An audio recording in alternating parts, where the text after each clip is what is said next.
Yeah, one of the more funnier things going on is that Star Wars girl Anna and her cosplay calendar. Now this right here is a microcosm of well, let me explain this. Sometimes human beings, well, I talked about it earlier. He who walks among the wise shall come to wisdom, but a man who walks among fools shall come to ruin. It's the same thing with women. And you see Anna, that Star Wars girl, she just associated herself with just the most, just the dregs of, oh my God, like these people on the show and like the Jack show and this guy Cecil, like no doubt he was the one that talked her into doing this fucking retarded cosplay calendar shit. I mean, not gonna knock the hustle or anything, but he's made fucking shit over 50K now. I don't know the exact number, an insane amount for a goddamn calendar. But it's supposed to come out, well, it's a calendar for 2022, so well, 2022 is just right on the corner. Will she make it in time? I doubt it. But such was the precedent set by Comicsgate with their late books. Like in the very beginning, the first year of Comicsgate, like it was all of this excitement, all these books are going to get released. And then like the books, another year went by and like fucking a lot of these books are like several years late. And it pretty much killed all momentum of the movement. And what it did was people accepting late books, it normalized the whole having books be late thing. And in doing that, it killed all semblance of momentum within the movement.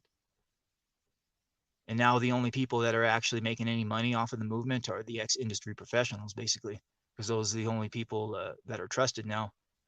Because if you're an ex-industry professional, you got too much on the line to lose. You basically got to come through with your project.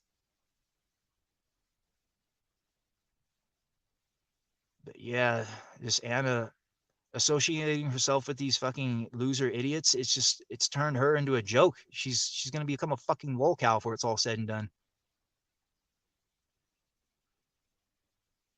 Yeah, women they need guided. Like I said, they're like children. They need trained properly.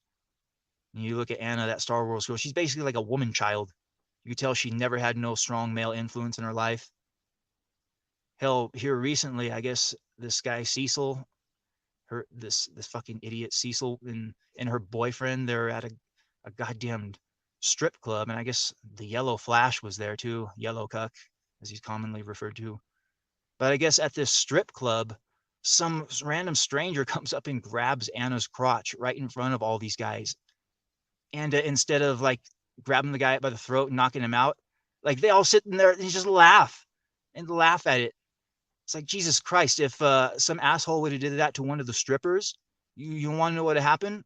The bouncer would have been on that fucker in a second, grabbed him by the throat and would have ragdolled him and thrown him out the fucking club, and he would have been kicked out. Like if they would have did that to one of the fucking girls that worked there. Yeah, hanging out with these fucking just these beta losers is just making Anna look bad, and she's gonna end up become a fucking lolcow before it's all said and done. Yeah, she's not being managed properly. I know that. Like if I was managing Anna, like I said this before, I had a whole bit about it. Like she would have been the most lucrative ethot of all time. She would have made Belle Delphine look like a fucking homeless crack whore. I'm telling you. Like first of all, if I was managing this cosplay calendar campaign, like it's a fucking joke, but like why is there not a full nude stretch goal? Why? Like you should have $100,000 stretch goal. She goes full nude. Like you would obviously never hit it, of course. Although looking at the fucking rate, I think it might be over 60 grand now. They might have actually would have hit that. And then I talked about if you really want to bring the grift to the next level, what you do is at a $250,000 stretch goal. And this is where Anna flies down to Mexico and puts on a donkey show. Now, obviously, it's not going to hit that number, but in aiming for the stars, you hit the moon somewhere in between.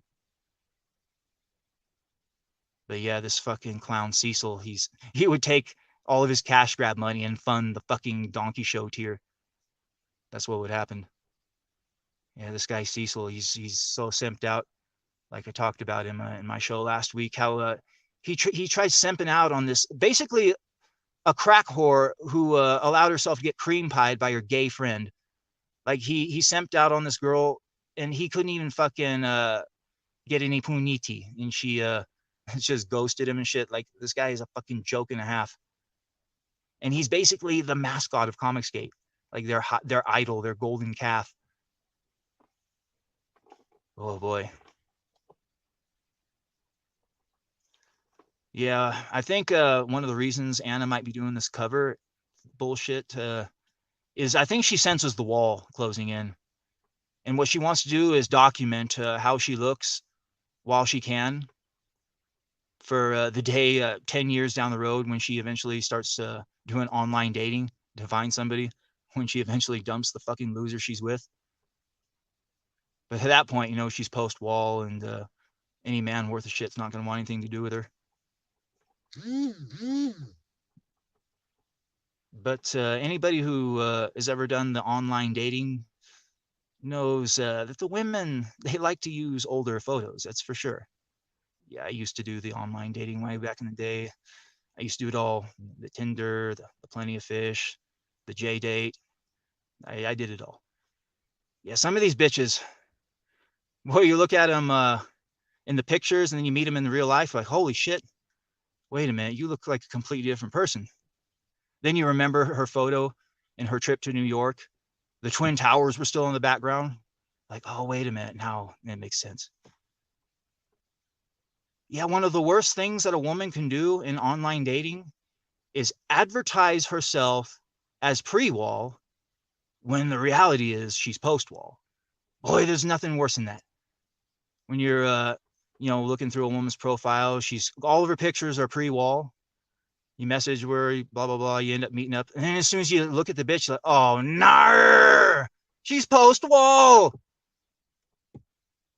And she looks at you, and she looks disappointed too. And you're like, you both kind of fucking disappointed. And you have lunch or whatever, or hang out, and then you eventually end up calling her out on it. And he's like, you look way different in your profile. Yeah.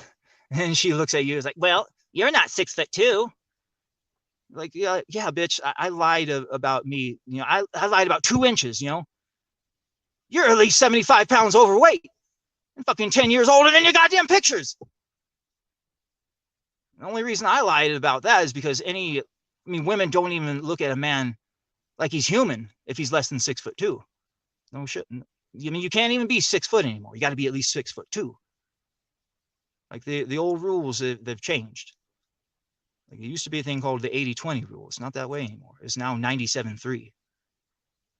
Like these fucking bitches. And you end up smashing anyway. And such is the nature of online dating. I used to do that shit years ago back when I lived in the city, but yeah, then it's like you grow up, and it's like you grow out of playing with toys at some point. It's the same thing. Once you attain full red pill awareness, and you realize the more important things in the world, and how most of the bitches are just ain't worth a shit. And how all they've ever done was just basically cost you time and money and energy. And you trim the fat, and you look at things for what it truly is, and you come to certain epiphanies and fundamental truths, such as attaining North Korean sex slaves or island abos and creating a slave army. That's what you do. Think outside the box. All right. Yeah, what's going on out in the world today? Shit. I guess they got a black Muppet now. They're trying to make a big deal out of. Sesame Street's all trying to go woke. Well, it's been woke for a while, I hear. But I don't know why this whole diversity thing had to be something all of a sudden with Sesame Street. They already had like the most fucking blackest motherfucking character on the goddamn show. The fucking dude, the human character, I forget his name, but he played Willie Dynamite in that fucking blaxploitation movie. Willie D. I don't know if you ever seen that movie. He was a fucking pimp. This is this fucking movie from the 70s. Willie Dynamite. Had probably one of the greatest all-time scenes in it, the Pimp Council. And Michael Jai White, he remade a blaxploitation comedy called Black Dynamite, and he aped the fucking pimp council scene right out of Willie Dynamite. It was pretty funny. But the pimp council scene, it was like all the pimps, like they come with their yearly meeting and they, hash out various agreements, who gets what territory here, and then they all want to like band together and create like a pimp union. But Willie Dynamite, he's like, nah, I'm good. I do my own thing. So then the pimps all try to take down Willie Dynamite. It's pretty good. Pretty good for a blaxploitation movie.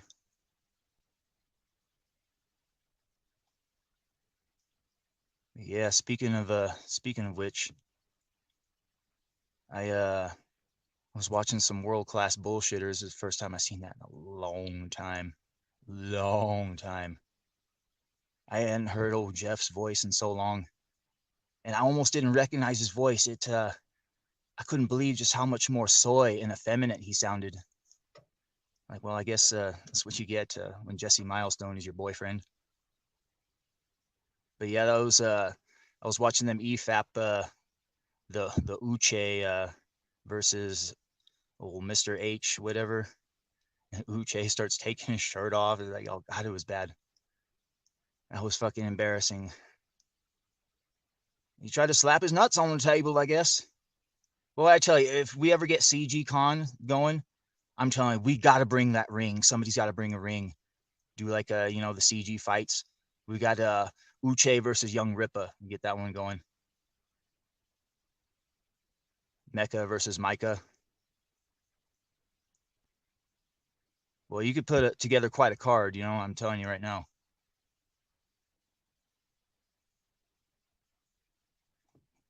The main event, EVS versus Liam. That would be a good one. Yeah, but listen to that world-class bullshitters, and I just couldn't believe how soy old Jeff had become. It's like he was all walking around on eggshells, like he was afraid to say something that might hurt Jeremy's feelings or something. I don't know what's going on, guys. It's like, I just want to fucking reach to the screen and just bitch slap him. Jesus Christ, what the hell is wrong with you? Why don't you act like a man? Fucking pull a goddamn Don Corleone on him.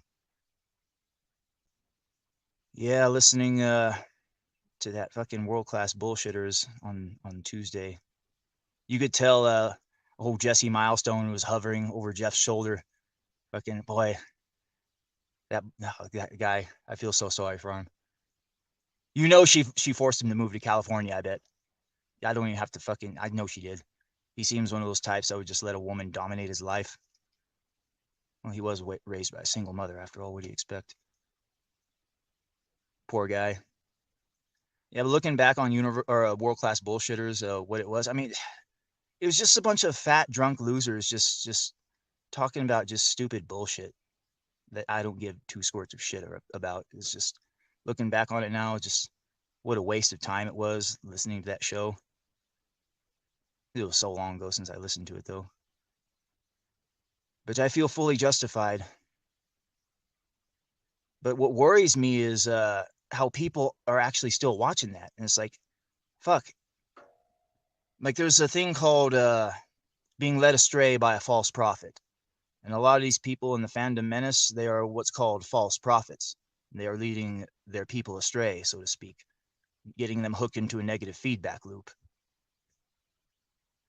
They need to go cold turkey. They got to stop watching that bullshit.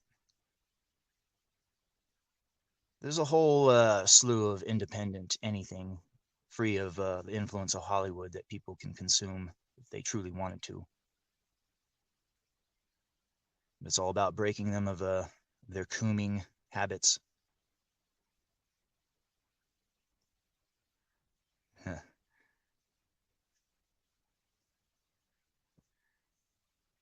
Yeah, Jessie Milestone. She's like the alpha nerd in the fandom menace. More alpha than any dude in there. That's how sad that is. Has it truly been proven whether or not she's trans, though? This is the question. Does she have like a long, veiny clitoris, one of those types? Post-op? What's the true story there? Just a lot of testosterone flowing through that girl? Is that what's going on? I don't know. Yeah, speaking of hitting the wall, listening to Anna there on the World Class Bullshitters, she had made some sort of passing remark about her garbage. She ate a cup of noodles or something. Talked about how she wondered if she could sell it on eBay or something like that. He's like, Jesus Christ, this poor girl has no idea. Everybody knows the most powerful, lucrative, most influential ethots are all managed behind the scenes by their boyfriends or husbands or something. Either way, because everybody knows women, they don't know how to handle money. They don't know anything about business. Anna is leaving so much money on the table by not being managed properly. Like, she should never have to throw garbage away. Like, she should have her own online store where she's selling all of her garbage. You telling me her simps wouldn't buy all of her trash? She needs to look at herself the same way the Native Americans looked at the buffalo. You gotta fucking play it to the bone. Monetize that shit before the wall comes. And I'm talking play it to the bone. I ain't joking around. If I was managing Anna, she would make Belle Delphine look like a fucking homeless crack whore, I'm telling you right now. Why? Tell me why. Why hasn't Anna sold her bathwater yet? Makes no fucking sense. She should have her own online store where she's always selling bathwater. Not just that, like I said, like how the Native Americans use the buffalo. Sell jars of her own urine, jars of her shit, feces. You telling me that people wouldn't buy that shit, literally and figuratively? Not locks of her hair, individual strands of her hair, her fingernail clippings. You have to take full advantage of the depravity of the symptom menace. That's what it is, the symptom menace. Yeah, I would be fucking taking full advantage of her simps. But if you really want to take this grift to the next level, here's what you do. You get in contact with somebody from Australia. And you get a hold of like marsupial, I guess, maybe wallaby, kangaroo, some sort of marsupial embryo. You start out with about 12 of them. Put them in jars of formaldehyde. Start the bidding at $15,000 a piece. Anna's aborted fetuses. Mm-hmm. You sell Anna's aborted fetuses. Well, they're not real, of course. Anybody who just came on, like, what the hell did he just say? No, it's a grift, of course. You telling me sketch therapy wouldn't save up his disability checks and buy one of those? He would probably buy a couple of them. You gotta play it to the bone. Monetize that shit. The wall is coming, and it is brutal. Because once Anna hits the wall, she's not going to be able to make that money. She's not being managed properly. It's the bottom line. That's the bottom line. Yeah, just imagine if a real live version of that Pimp Council scene from Willie Dynamite played out. I'd come up in that bitch. All the pimps were like, oh shit, you see that? That's Big Daddy. That motherfucker, he make more money than all of us combined, and he only got one bitch. And she don't even have to fuck nobody. That motherfucker right there. Big Daddy, come over here. You get my prize, bitch. Go ahead and suck his dick. Somebody get him some cognac and a cigar. I'd be like, you goddamn right. Chicka-chicka.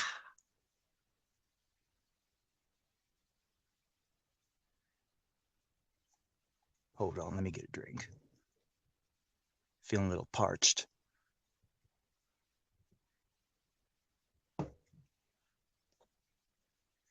Yeah, Mars girl, she fucking Kool-Aid man the wall. She looks doughy as hell.